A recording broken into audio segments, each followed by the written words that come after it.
Imagine un instant que ton esprit est comme le cockpit d'un avion. C'est un endroit incroyable, rempli de cadrans, de lumière et de leviers. C'est ton poste de pilotage intérieur. C'est depuis cet endroit que tu perçois le monde qui t'entoure. Tu y vois le ciel bleu, les nuages blancs et le soleil qui brille. Parfois, tout est calme et le vol est paisible. Tu te sens en contrôle, serein, et la vue depuis ton hublot est magnifique. C'est toi, et toi seul, qui est aux commandes de cet appareil. Personne d'autre ne peut s'asseoir à ta place. C'est ton espace, ton centre de contrôle personnel, le cœur de ton expérience de la vie. Ce poste de pilotage est équipé pour toutes les situations. Il possède des instruments pour mesurer l'altitude, la vitesse et la direction. Il a aussi des alarmes qui se déclenchent quand quelque chose demande ton attention. Ces alarmes, ce sont tes émotions. La peur, la tristesse, la colère, elles ne sont pas là pour te faire paniquer. Elles sont comme des signaux lumineux sur ton tableau de bord. Elles t'informent sur ce qui se passe à l'intérieur de toi et à l'extérieur. Apprendre à les lire, sans paniquer, c'est la première étape pour devenir un bon pilote. Tu n'es pas tes émotions, tu es celui qui les ressent et qui peut décider quoi en faire. En ce moment, tu as peut-être l'impression que ton cockpit est en désordre. Les alarmes clignotent de partout. Les bruits sont assourdissants. C'est normal.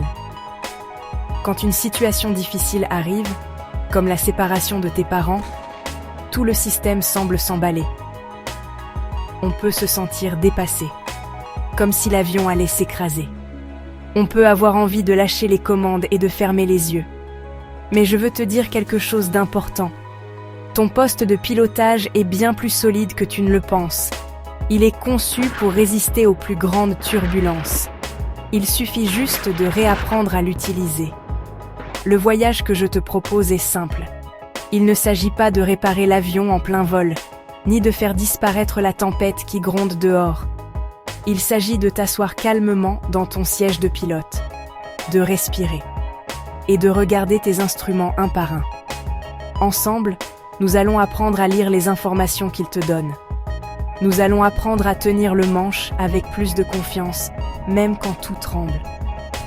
Tu vas découvrir que tu as en toi toutes les ressources pour naviguer, même au cœur de l'orage. Ce n'est pas une solution magique, c'est un entraînement. Et comme tout entraînement, il commence par un premier pas. La séparation de tes parents, c'est comme une immense tempête qui s'est levée soudainement. Dehors, il y a des éclairs, du tonnerre, des vents violents. Tout ce qui semblait stable et prévisible a été balayé. Le ciel bleu a disparu. C'est une tempête que tu n'as pas choisie. Tu ne l'as pas créée. Et tu ne peux pas l'arrêter. Essayer de crier contre le vent ou de repousser les nuages avec tes mains serait épuisant et inutile. La tempête est là. C'est un fait. Elle est extérieure à ton avion. Elle secoue ton appareil, bien sûr. Mais elle n'est pas à l'intérieur de ton cockpit. Ton premier réflexe, tout à fait naturel, est peut-être de vouloir que la tempête cesse. Tu voudrais que tes parents se remettent ensemble, que tout redevienne comme avant. C'est un souhait légitime, rempli d'amour. Mais se concentrer uniquement sur ce souhait, c'est comme fixer les éclairs dehors en espérant qu'ils s'arrêtent. Pendant ce temps, qui pilote l'avion ? La grande idée ici, c'est de déplacer ton attention. Au lieu de regarder uniquement dehors, vers la tempête que tu ne contrôles pas, tu vas commencer à regarder dedans. Vers ton tableau de bord, tes leviers, tes commandes. C'est là que se trouve ton véritable pouvoir. Le but n'est pas de devenir insensible. Il ne s'agit pas de ne plus rien ressentir. Au contraire, il s'agit de ressentir la tristesse, la colère ou la peur, mais sans te laisser emporter. Comme un pilote expérimenté qui entend une alarme, il ne l'ignore pas, il l'écoute, il comprend ce qu'elle signifie et il agit en conséquence pour maintenir l'avion stable. Tu vas apprendre à faire la même chose. Tu vas apprendre à dire « Ok, je sens de la tristesse. C'est l'alarme de la perte. Je la ressens dans ma poitrine. Je respire avec elle. Et maintenant, je regarde mes commandes pour voir ce que je peux faire pour garder mon cap. Ce voyage de 4 semaines est une formation de pilote. Chaque semaine, tu vas acquérir une nouvelle compétence. Tu apprendras à observer, à comprendre, à agir et à te guider toi-même. Le but final n'est pas que la tempête disparaisse. La vie sera toujours remplie de zones de turbulence inattendues. Le but est que tu deviennes un pilote si compétent, si calme et si confiant que n'importe quelle tempête te semblera navigable. Tu sauras que même si ça secoue fort, tu as les ressources en toi pour traverser et retrouver un ciel plus clair de l'autre côté. Cette première semaine, notre mission est simple mais puissante. Apprendre à observer. Imagine que tu installes une nouvelle fonction dans ton cockpit, un mode observation silencieuse. Un grand penseur, Krishnamurti, disait que la plus haute forme d'intelligence humaine est la capacité d'observer sans juger. C'est exactement ce que nous allons pratiquer. Quand une pensée arrive, comme c'est de ma faute ou ma vie est fichue, l'idée n'est pas de la croire ou de la repousser. L'idée est de l'observer comme un nuage qui passe dans le ciel. Tu la remarques, tu la nommes, tiens, une pensée de culpabilité, et tu la laisses continuer son chemin, sans t'y accrocher. Pour t'entraîner, commençons par distinguer les faits des interprétations. Un fait, c'est ce qu'une caméra pourrait enregistrer. Par exemple, papa a déménagé dans un autre appartement. C'est un fait. Une interprétation, c'est l'histoire que ton esprit raconte à propos de ce fait. Papa est parti parce qu'il ne m'aime plus. Vois-tu la différence? L'interprétation est une pensée, pas une vérité absolue. L'exercice de cette semaine est de prendre une situation qui te pèse et de la décomposer. Prends une feuille et fais 2 colonnes. Faits et mes pensées, interprétation. Cet exercice simple t'aidera à voir que tes pensées ne sont pas la réalité. Ensuite, observons les émotions dans ton corps. Les émotions sont des sensations physiques. Quand tu te sens triste, où le ressens-tu? Est-ce une boule dans la gorge? Un poids sur la poitrine? Quand tu es en colère, est-ce une chaleur qui monte au visage? Une tension dans les mâchoires? Plusieurs fois par jour, prends 1 minute pour scanner ton corps. Ferme les yeux et demande-toi: quelle est ma météo intérieure maintenant? Ne juge pas ce que tu trouves. Contente-toi de remarquer: ah, il y a de la tension dans mes épaules. C'est tout. Tu deviens un scientifique curieux de ton propre monde intérieur. Enfin, je te propose une pratique, la marche attentive. Va marcher dehors, même pour 10 minutes. Pendant cette marche, essaie de concentrer toute ton attention sur les sensations de tes pieds qui touchent le sol. Sens le contact de ton talon, puis de la plante, puis des orteils.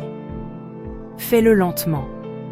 Quand ton esprit s'égare dans des pensées, et il le fera, ramène doucement ton attention à tes pieds. Cet exercice ancre ton esprit dans le moment présent, dans ton corps. C'est un entraînement puissant pour apprendre à diriger ton attention là où tu le décides, et non là où tes pensées anxieuses veulent t'emmener. Maintenant que tu as appris à observer tes pensées, nous allons explorer l'histoire que tu te racontes. Un autre sage, Alfred Adler, nous a appris que nous agissons souvent en fonction d'une histoire que nous avons créée sur nous-mêmes et sur le monde, souvent sans même nous en rendre compte. Face à la séparation de tes parents, tu as peut-être commencé à te raconter une histoire. Peut-être l'histoire de l'adolescent dont la famille est brisée, ou celui qui doit être parfait pour ne plus causer de problèmes. Cette histoire influence tes émotions et tes actions. Cette semaine, nous allons devenir le détective de notre propre récit.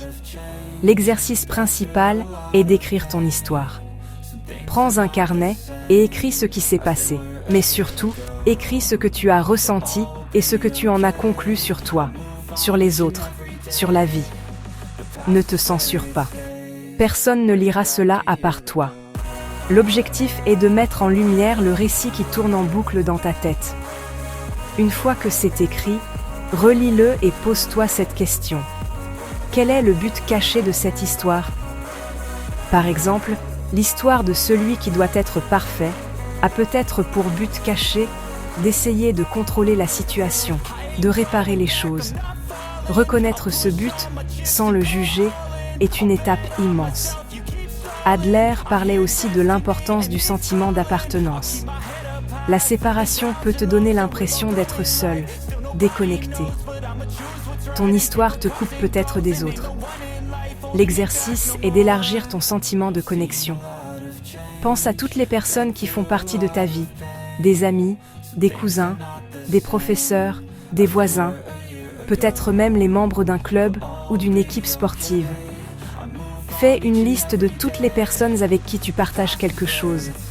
Tu n'es pas seulement l'enfant de parents séparés.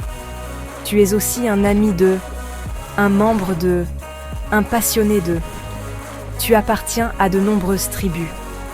Pour finir la semaine, nous allons tenter de réécrire un passage de ton histoire. Tu ne peux pas changer les faits, la séparation, mais tu peux changer le rôle que tu te donnes dans l'histoire. Au lieu d'être la victime passive de la tempête, pourrais-tu devenir le jeune pilote qui apprend à naviguer? Ou celui qui découvre sa propre force intérieure? Prends ton récit initial et essaie de le réécrire en changeant ta perspective. Passe du rôle de personnage qui subit au rôle de héros qui apprend et grandit. Ce simple changement de narration peut transformer radicalement la façon dont tu te sens. Cette semaine, nous passons à l'action. Nous allons nous inspirer des stoïciens, des philosophes de la Grèce antique, qui étaient des experts pour garder leur calme dans la tempête. Leur idée la plus célèbre est aussi la plus utile pour un pilote. Il faut faire la différence entre ce que l'on contrôle et ce que l'on ne contrôle pas. Tu ne contrôles pas les décisions de tes parents. Tu ne contrôles pas leurs émotions. Tu ne contrôles pas le fait qu'il y ait maintenant 2 maisons. T'épuiser à vouloir changer cela, c'est comme essayer de piloter l'avion d'à côté. C'est impossible et frustrant. L'exercice des cercles est parfait pour cela. Dessine 2 grands cercles l'un dans l'autre sur une feuille, comme une cible. Le petit cercle au centre, c'est ton cercle de contrôle. Le grand cercle extérieur, c'est ton cercle de préoccupation. Maintenant, liste tout ce qui te pèse. La tristesse de ta mère, le silence de ton père, tes notes qui baissent, les commentaires des autres, tes propres pensées. Place chaque élément dans le bon cercle. Tu verras que, franchement, beaucoup de choses sont dans le cercle extérieur. Mais dans le cercle intérieur, il y a des choses cruciales. Tes actions, tes paroles, tes efforts, la façon dont tu traites les autres, le soin que tu prends de toi. Ton énergie est précieuse. Les stoïciens nous conseillent de concentrer toute notre énergie sur le cercle intérieur, celui du contrôle. Si tu es triste à cause de la situation, donc dans le cercle extérieur, que peux-tu faire dans ton cercle intérieur? Tu peux décider d'appeler un ami, d'aller courir pour te défouler, d'écrire dans ton journal ou de parler gentiment à ton parent. Tu ne changes pas la tempête, mais tu agis sur tes propres commandes pour stabiliser ton vol. C'est là que réside ta liberté. C'est un changement radical, passer de la plainte à l'action, même une toute petite action. Enfin, les stoïciens nous invitent à pratiquer l'amor fati, l'amour du destin. Cela ne veut pas dire se réjouir du malheur. Cela veut dire accepter pleinement ce qui arrive, comme si nous l'avions choisi, car c'est maintenant notre réalité. Accepter que la tempête est là. Et se dire, puisque c'est là, comment puis-je l'utiliser pour devenir plus fort, plus sage, plus courageux? C'est l'attitude ultime du pilote. Il ne se plaint pas du vent contraire. Il l'utilise. Il ajuste ses voiles. La tempête devient ton terrain d'entraînement. C'est difficile, oui, mais c'est aussi une opportunité unique de te sculpter. Nous arrivons à la dernière semaine de notre formation initiale. Tu as appris à observer, à comprendre ton histoire et à agir sur ce que tu contrôles. Maintenant, il est temps de créer tes propres outils de navigation, ta carte personnelle. Le but est de ne plus dépendre d'un guide extérieur, mais de devenir ton propre guide. Pour cela, nous allons définir tes propres règles de vol, tes maximes personnelles. Ce sont des phrases courtes et simples qui te rappellent qui tu veux être et comment tu veux agir, surtout quand ça secoue. Prends un carnet que nous appellerons ton manuel de vol personnel. La première page sera dédiée à tes maximes. Pense aux semaines passées. Quelles idées t'ont le plus aidé? Tu peux écrire des choses comme « observer sans juger »,« me concentrer sur mon cercle de contrôle »,« je ne suis pas mes pensées »,« agir avec gentillesse, même si j'ai mal », chaque jour est une occasion de m'entraîner. Choisis 3 à 5 phrases qui résonnent en toi. Ce seront tes rappels rapides, tes checklists de sécurité à lire quand tu sens que tu perds le cap. Ensuite, définis le rôle que tu veux incarner. Si tu étais le héros de ton propre film, quel genre de héros serais-tu? Pas un super-héros sans défaut, mais un héros humain et courageux. Peut-être le frère protecteur, l'ami fiable ou le pilote serein. Donne un nom à ce rôle, puis demande-toi, quelle est la vertu la plus importante pour ce héros? Le courage? La gentillesse? La patience? La lucidité? Choisis une vertu principale et écris-la dans ton manuel. Quand tu feras face à une situation difficile, tu pourras te demander « Comment agirait le pilote serein maintenant? Que ferait la gentillesse dans cette situation ?» Enfin, crée ton conseil des sages intérieurs. Imagine que tu peux dialoguer avec des personnes que tu admires, réelles ou fictives. Cela peut être un grand-parent, un personnage de livre, un athlète, un sage comme Marc Aurèle ou Krishnamurti. Quand tu es face à un dilemme, ferme les yeux et imagine que tu leur poses la question. Que ferais-tu à ma place? Écoute les réponses qui viennent dans ton esprit. Cet exercice te permet d'accéder à ta propre sagesse en la projetant sur des figures inspirantes. Ton manuel de vol est maintenant prêt. Il est unique.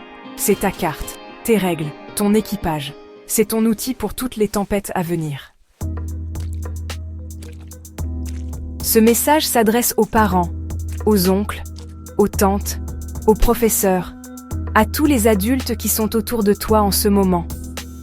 Votre rôle est aussi délicat qu'essentiel. L'adolescent que vous accompagnez est en train d'apprendre à piloter dans une tempête qu'il n'a pas choisie. La première chose que vous pouvez lui offrir est un espace de non-jugement. Son cockpit intérieur est déjà rempli d'alarmes de culpabilité, de peur et de confusion. N'en rajoutez pas. Écoutez ses colères, ses silences, ses tristesses sans essayer de les corriger immédiatement. Laissez-les simplement exister. Votre écoute calme est un port sûr. Valorisez l'effort, pas seulement le résultat. Apprendre à piloter est difficile. Il y aura des erreurs, des moments de découragement, des retours en arrière. Si votre adolescent essaie une nouvelle façon de communiquer, s'il prend sur lui pour aller marcher au lieu de claquer la porte, même si ce n'est pas parfait, reconnaissez l'effort. Dites-lui « J'ai vu que tu as essayé. C'est courageux de ta part, je suis fier de l'effort que tu fais. » Ces mots sont comme du carburant pour son avion.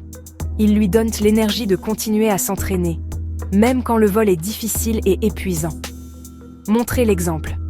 Vous êtes aussi dans la tempête. Votre propre avion est secoué. La façon dont vous gérez vos propres émotions est la plus puissante des leçons. Si vous criez, vous lui apprenez à crier. Si vous vous blâmez, vous lui apprenez à se blâmer.